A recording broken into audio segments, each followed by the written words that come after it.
Hello everyone. आज हम इस वीडियो में नरेशन की शुरुआत करेंगे। नरेशन में सबसे पहले हमको पर्सन पहचानना होगा। पर्सन क्या है, पर्सन कितने तरह के होते हैं, किसको किस पर्सन में रखा जाएगा, इन सारी चीज़ों को जानना पड़ेगा। और इसके अलावा हमें ये भी समझना पड़ेगा, जानना पड़ेगा कि किस पर्सन को कैसे बदलेंगे तो क्या होगा, ये भी हमको जानना है। किसके अनुसार बदलने पर क्या होगा, तो ये सारी चीज़ों को आज हम इस वीडियो में देखेंगे। तो सबसे पहले हम आते हैं पर्सन, देखते हैं कि पर्सन कितने होते हैं। तो पर्सन 3 होते हैं, 3 पर्सन होंगे। मैं बोल रहा हूँ तो मैं फर्स्ट पर्सन हूँ, और आप सुन रहे हैं तो आप सेकंड पर्सन है, और जिसके बारे में मैं चर्चा करूंगा आपसे वो थर्ड पर्सन हो जाएगा।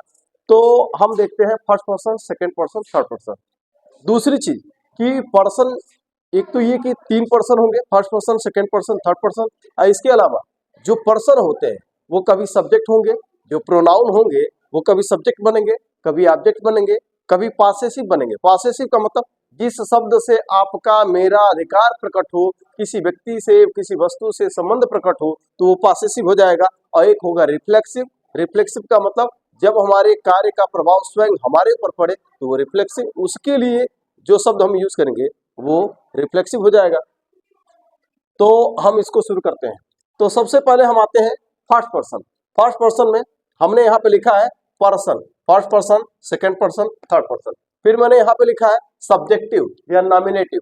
सब्जेक्टिव का मतलब जब कोई प्रोनाउन जब सब्जेक्ट बनेगा तो सब्जेक्टिव हो गया, नॉमिनेटिव हो गया, ऑब्जेक्टिव। वही कोई प्रोनाउन कब ऑब्जेक्ट बनेगा, ऑब्जेक्ट बनेगा तो क्या होगा, तो एक सब्जेक्टिव होगा, मतलब नाउन या प्रोनाउन के कई रूप होंगे। एक सब्जेक्ट भी बन सकता है, ऑब्जेक्ट भी हो सकता है, वो पॉसेसिव भी हो सकता है। पॉसेसिव का मतलब जो अधिकार प्रकट करे, जो संबंध बताए, या रिफ्लेक्सिव स्वयं शब्द के लिए जो हम शब्द यूज करते हैं, स्वयं शब्द के लिए वो सब्जेक्ट के अनुसार, तो वो होता है आपका रिफ्लेक्सिव। तो हम आते हैं फर्स्ट पर्सन। फर्स्ट पर्सन में कितने, ये सारे जो प्रोनाउन है वो फर्स्ट पर्सन के हैं। तो पहला हम देखते हैं, जब भी बोलने वाला व्यक्ति, मैं बोल रहा हूं, तो जब बोलने वाला व्यक्ति अपने आप को अकेले अकेले अपने आप को बोलने वाला व्यक्ति जब कर्ता बनाएगा तो अपने लिए लिखेगा आई। जब भी बोलने वाला व्यक्ति अपने आप को अकेले कर्ता बनाएगा किसी वाक्य में तो बोलेगा आई, मतलब आई एक वचन है, फर्स्ट पर्सन है, और ये सब्जेक्ट है। अब आगे बढ़ते हैं कि अगर बोलने वाला व्यक्ति अपने आप को अकेले किसी सेंटेंस में ऑब्जेक्ट बनाएगा तो वो बोलेगा मी, यानी कि मी एक वचन और फर्स्ट पर्सन, और ये ऑब्जेक्ट का काम करेगा। अब आते हैं कि जब भी बोलने वाला व्यक्ति अपने अपना अधिकार किसी व्यक्ति वस्तु पर प्रकट करेगा, अपना संबंध किसी वस्तु से प्रकट करेगा, तो वो 2 शब्दों का यूज करेगा। अगर कोई व्यक्ति अकेले अपना अधिकार या संबंध किसी वस्तु या व्यक्ति पर प्रकट करेगा तो वो 2 शब्दों का यूज करेगा, एक बोलेगा माय और एक बोलेगा माइन। तो इन दोनों में अंतर क्या है? माय क्या है? ये पॉसेसिव एडजेक्टिव, मतलब इसके साथ कोई ना कोई नाउन आएगा। जैसे मैंने कहा कि this is my book, this is my book, यह मेरी किताब, तो ये हो जाएगा दिस इज माय बुक। तो ये माय जो है किताब से मेरा संबंध प्रकट किया। एक चीज और ये हो सकता है, this book is mine, this book is mine, तो इसका भी मतलब वही है, इसका भी मतलब वही है, लेकिन इसके साथ नाउन नहीं होगा, ये प्रोनाउन है, पॉसेसिव प्रोनाउन है, और ये पॉसेसिव एडजेक्टिव है, इसके साथ कोई ना कोई नाउन होगा। तो इन दोनों का अर्थ एक ही है, फर्क ये है कि इसके साथ नाउन होगा और इसके साथ नाउन नहीं होगा। उसके अलावा जब हमारे कार्य का प्रभाव स्वयं हमारे ही ऊपर पड़ता है तो वहां पे वो रिफ्लेक्सिव प्रोनाउन उसके लिए यूज करते हैं और उसके लिए लिखते हैं माई सेल्फ। तो जब बोलने वाला व्यक्ति अपने आप को अकेले कर्ता बनाएगा तो आई बोलेगा, अपने आप को अकेले ऑब्जेक्ट बनाएगा तो मी बोलेगा, अपना सिर्फ अकेला अपना अधिकार प्रकट करेगा तो माय या माइन बोलेगा, और अपने लिए स्वयं शब्द की अंग्रेजी माई सेल्फ का प्रयोग करेगा बोलने वाला व्यक्ति अकेले। अब हम आते हैं कि बोलने वाला व्यक्ति यदि अपने साथ किसी अन्य व्यक्ति को लेकर के ऑब्जेक्ट सब्जेक्ट बनाएगा, यानी अपने को तो बना ही रहा है, अपने साथ साथ किसी अन्य व्यक्ति को जोड़ करके जब कोई व्यक्ति बोलने वाला व्यक्ति अपने साथ अन्य लोगों को भी सब्जेक्ट बना रहा है तो वो बोलेगा वी, यानी कि ये वी है फर्स्ट पर्सन का सब्जेक्ट, और ये बहुवचन है। फिर आगे बढ़ते हैं कि जब भी बोलने वाला व्यक्ति अपने साथ साथ किसी अन्य व्यक्ति को जोड़ करके ऑब्जेक्ट बनाएगा तो वो बोलेगा अस। तो ये है हमारा बहुवचन फर्स्ट पर्सन। आगे बढ़ेंगे, जब बोलने वाला व्यक्ति किसी वस्तु या व्यक्ति पर अपने साथ साथ अन्य लोगों का भी अधिकार प्रकट करता है, संबंध बताता है, तो उसके लिए वो आर या आर्स शब्द का प्रयोग करेगा। यानी कि आर और आर्स दोनों बहुवचन है, लेकिन आर और आर्स में अंतर क्या है? दिस इज आर हाउस, यह हमारा घर है। आर क्या है? पॉसेसिव एडजेक्टिव है, इसके साथ कोई ना कोई नाउन आएगा, लेकिन आर्स इसके साथ नाउन नहीं आएगा, यह पॉसेसिव प्रोनाउन है, लेकिन दोनों का अर्थ सेम है। तो दिस इज आर हाउस और this house is ours, this is our school और दिस स्कूल इज आर्स। तो इसके साथ नाउन होगा और इसके साथ नाउन नहीं होगा, लेकिन ये दोनों क्या है? बहुवचन है।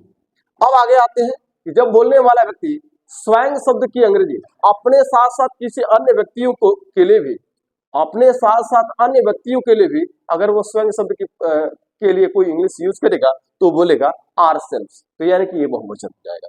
तो ये I, me, my, mine, myself first person, we, ये सभी एक वचन। I, me, my, mine, myself एक वचन और first person. We, us, our, ours, ourselves ये भी फर्स्ट पर्सन, लेकिन ये सभी बहुवचन। अब हम आते हैं सेकंड पर्सन पर। सेकंड पर्सन पे एक सेकंड पर्सन में यू सब्जेक्ट भी है और ऑब्जेक्ट भी। अच्छा, एक चीज है कि यू हम एक वचन के सेंस में भी प्रयोग करते हैं और बहुवचन के भी सेंस में प्रयोग करते हैं। अगर आप में से किसी एक से मुझे कोई सवाल पूछना है तो मैं ये बोलूंगा कि व्हाट आर यू डूइंग। तो आप में से किसी एक व्यक्ति के लिए भी मुझे कोई सवाल पूछना था तो मैं आपको अगर सब्जेक्ट बनाया तो मैंने यू का प्रयोग किया। अगर आप में से सभी के लिए या आप में से कई लोगों को मुझे सब्जेक्ट बनाना हो तो भी मैं बोलूंगा व्हाट आर यू डूइंग। यानी कि आप में से किसी एक व्यक्ति के लिए भी मैं यू का प्रयोग किया और आप में से कई लोगों को अगर मैं सब्जेक्ट बनाया तो वहां भी मैंने यू शब्द का प्रयोग किया। तो ये एक वचन के भी सेंस में प्रयोग करते हैं और बहुवचन के सेंस में भी इसका प्रयोग करते हैं। तो ये एक व्यक्ति के लिए भी इसका प्रयोग हो जाता है और एक से अधिक लोगों के लिए भी इसका प्रयोग हो जाता है। तो अगर ये जो होगा हमारा एक वचन बहुवचन दोनों का काम कर जाता है, लेकिन क्रिया हमेशा इसके साथ बहुवचन की ही होती है। आगे बढ़ते हैं। अच्छा, यू सब्जेक्ट भी है और यू ऑब्जेक्ट भी है। अगर मैं आपसे बोल रहा हूं तो मैं बोल रहा हूं तो मैं फर्स्ट पर्सन, आप सुन रहे हैं तो आप सेकंड पर्सन है। तो अगर आपको अकेले सब्जेक्ट बनाएंगे तो भी हम यू बोलेंगे और आपके साथ साथ अन्य लोगों को सब्जेक्ट बनाएंगे तो भी हम यू बोलेंगे। अब उसी तरह से अगर हम आपको अकेले ऑब्जेक्ट बनाते हैं तो भी यू बोलेंगे, अगर आपके साथ अन्य किसी व्यक्ति को जोड़ करके भी अगर हम ऑब्जेक्ट बनाते हैं तो भी हम यू बोलेंगे। तो ये हो गया यू। और आगे आते हैं कि योर और योर्स। अगर आपका अकेला किसी वस्तु पर अधिकार प्रकट करना है, संबंध बताना है तो भी हम योर बोलेंगे, और आपके साथ साथ अन्य लोगों का भी अधिकार या संबंध बताना है तो भी हम योर बोलेंगे। अब आते हैं योर्स। योर्स भी वही है, अगर अकेला आपका अधिकार बताना है, संबंध बताना है तो भी योर्स, और आपके साथ साथ अन्य लोगों को भी जोड़ करके बताना है अधिकार या संबंध तो भी योर्स। यानी कि योर और योर्स दोनों एक व्यक्ति के लिए भी प्रयोग हो जाएगा, एक से अधिक लोगों के लिए भी प्रयोग हो जाएगा। तो अब लेकिन अंतर क्या है? योर आपका पॉसेसिव एडजेक्टिव है, इसके साथ कोई ना कोई नाउन होगा, जैसे दिस इज योर बुक और दिस बुक इज योर्स। तो योर के साथ नाउन होगा, योर्स के साथ नाउन नहीं होगा। आगे बढ़ते हैं। योरसेल्फ और योरसेल्फ, इसमें थोड़ा सा अंतर है। अगर आप सुन रहे हैं तो सेकंड पर्सन है, तो अगर आप में से किसी एक व्यक्ति के लिए मैं स्वयं शब्द की अंग्रेजी यूज करना चाहूं तो मैं बोलूंगा योरसेल्फ। यानी कि योरसेल्फ जो होगा यह एक वचन होगा स्वयं शब्द की अंग्रेजी। और लेकिन अगर आप में से सबके लिए मैं स्वयं शब्द की अंग्रेजी यूज करूं तो मैं बोलूंगा योरसेल्फ। तो यानी कि योरसेल्फ आपका एक वचन और योरसेल्फ बहुवचन। अब हम आते हैं कि यू जो है एक वचन बहुवचन दोनों के लिए प्रयोग करते हैं। यू, योर, योर्स दोनों के लिए। एक इसमें कुछ और भी चीजें हैं। दाव, दी, दाय, दाइन, दाइसेल्फ। दाव THOU, दी THEE, दाय THY, दाइन THIEN, THINE और दाइसेल्फ THYSEL। तो ये जो है ये ओल्डन टाइम में इसका यूज होता था, अब आज के परिवेश में इसका यूज नहीं होता है। ये सारे जो है एक वचन माने जाते थे उस समय और सेकंड पर्सन के प्रोनाउन ये हुआ करते थे, आज भी हैं। लेकिन इनको एक वचन के सेंस में प्रयोग किया जाता था, एक वचन के रूप में माना जाता था, ये एक वचन थे। लेकिन अब उसका यूज नहीं होता है, क्योंकि ये यू और योर्स ये एक वचन का भी काम कर जाते हैं, बहुवचन का भी काम कर जाते हैं, इसलिए उसका यूज नहीं मिलता है। कहीं कहीं आपको लिटरेचर में मिलेगा, जो पुराने समय में जो लिटरेचर लिखे गए उनमें आपको दाव, दी, दाई, दाइन, दाईसेल्फ का यूज आपको दिखेगा। बाकी आज के परिवेश में इसका यूज न होता है, न कहीं आपको प्रयोग इसका दिखेगा। तो ये आपके सेकंड पर्सन के प्रोनाउन है। यू सब्जेक्ट भी है, ऑब्जेक्ट भी है, एक वचन बहुवचन दोनों के लिए यूज होता है।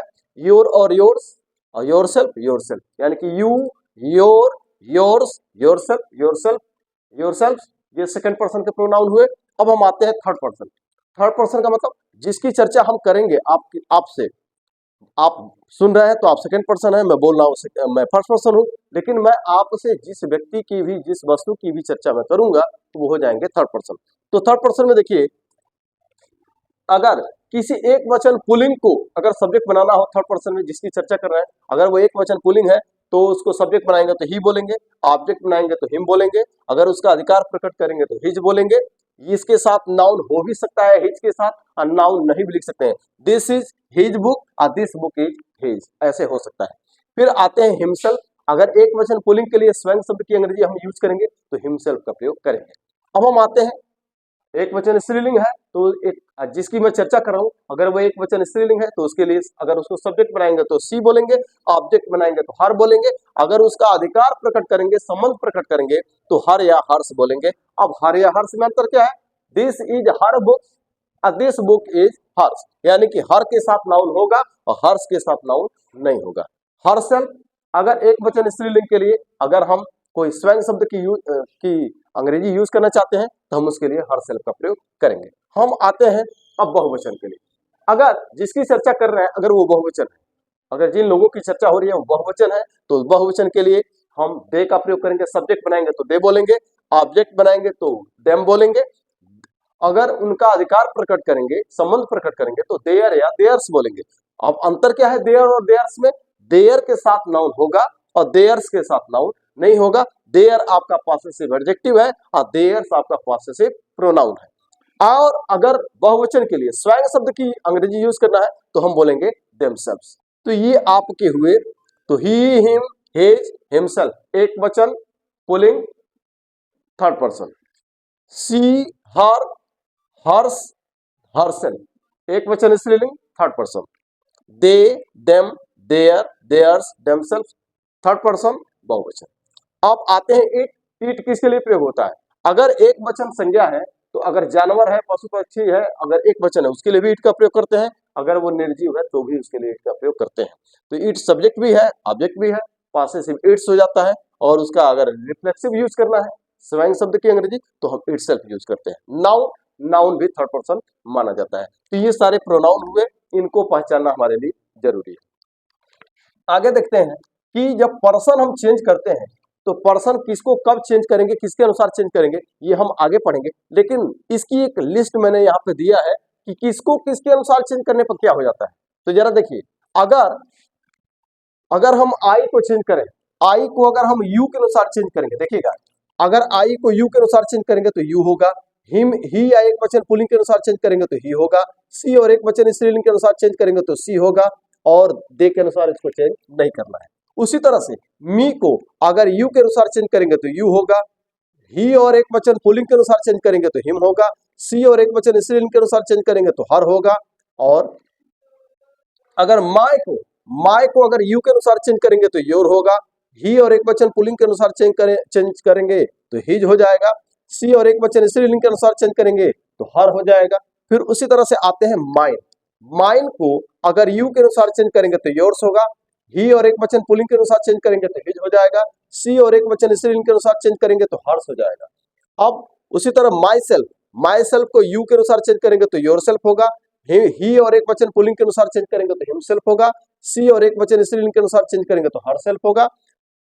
आगे फिर वी को अगर यू के अनुसार चेंज करते हैं तो यू होगा, ही और एक वचन पुल्लिंग के अनुसार चेंज करेंगे तो दे होगा, सी और एक वचन स्त्रीलिंग के अनुसार चेंज करेंगे तो भी दे होगा, दे और बहुवचन के अनुसार चेंज करेंगे तो भी दे होगा। कुल मिला के कहने का उद्देश्य क्या है कि वी को अगर हम सेकंड पर्सन में चेंज करेंगे तो यू होगा, और थर्ड पर्सन में चेंज करेंगे वी को तो दे हो जाएगा। इसको हम आगे डिटेल में पढ़ते जाएंगे, लेकिन फिर भी ये जो लिस्ट मैंने यहाँ पे दिया है उसको मैं आपको समझा रहा हूँ।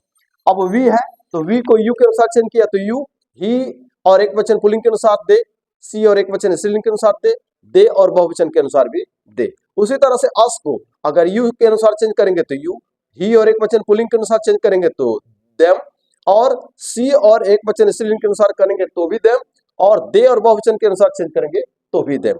उसी तरह से आर को अगर हम चेंज करते हैं यू के अनुसार तो योर हो जाएगा, ही और एक वचन पुल्लिंग के अनुसार देयर हो जाएगा, सी और एक वचन स्त्रीलिंग के अनुसार भी देयर होगा, और दे और बहुवचन के अनुसार भी देयर होगा। कुल मिला के आर को थर्ड पर्सन में चेंज करेंगे तो वो हो जाएगा देयर, और सेकंड पर्सन में चेंज करेंगे तो हो जाएगा योर।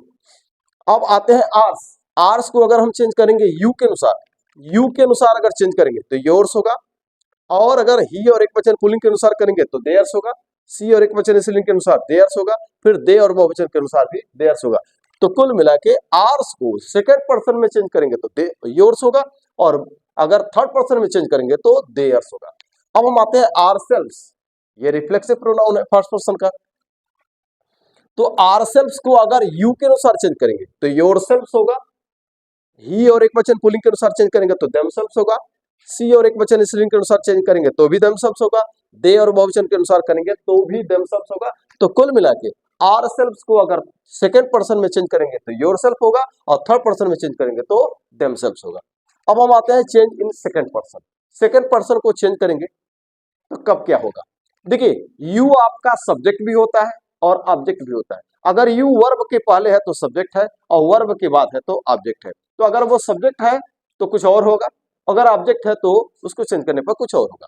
तो देखिए, अगर यू सब्जेक्ट है तो मी के अनुसार चेंज करने पर आई होगा, अस के अनुसार चेंज करने पर वी होगा, हिम और एक वचन पुल्लिंग के अनुसार बदलने पर ही होगा, हर और एक वचन स्त्रीलिंग के अनुसार चेंज करने पर सी होगा, देम और बहुवचन के अनुसार बदलने पर दे होगा। अगर ये सब्जेक्ट है तो मी के अनुसार आई, वी के आस के अनुसार वी, हिम और एक वचन पुल्लिंग के अनुसार ही, हर और एक वचन स्त्रीलिंग के अनुसार सी, देम और बहुवचन के अनुसार दे।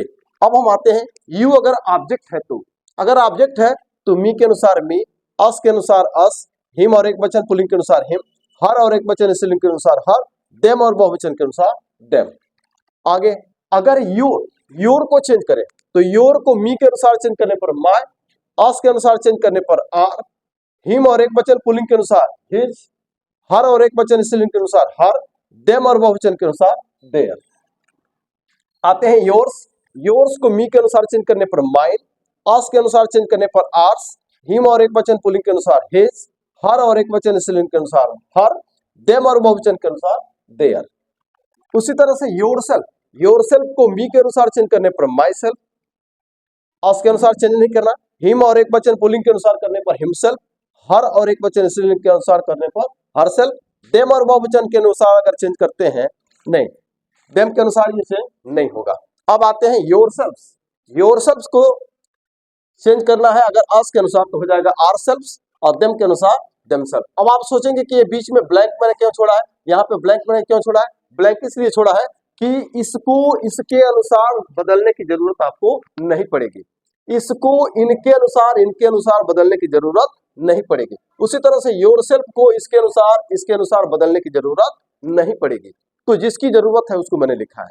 तो इसको जब भी आप अगर मेरे वीडियो को देख करके अगर आप पढ़ना चाहते हैं तो जब भी आप नरेशन पढ़ें तो ये लिस्ट आपके सामने होनी चाहिए कि कौन पर्सन है और किसको किसके अनुसार बदलने पर क्या होगा। ये लिस्ट आपके सामने होगी तो आपको उसको बनाने में समझने में आसानी होगी। तो इस तरह से ये जो है मैंने पर्सन के बारे में बताया, और फर्स्ट पर्सन सेकंड पर्सन में बदलाव करेंगे तो कैसे क्या हो बदलेगा, बदलने पर क्या होगा, इसके बारे में मैंने बताया। बाकी आगे जो है अगले वीडियो में देखेंगे। Thank you.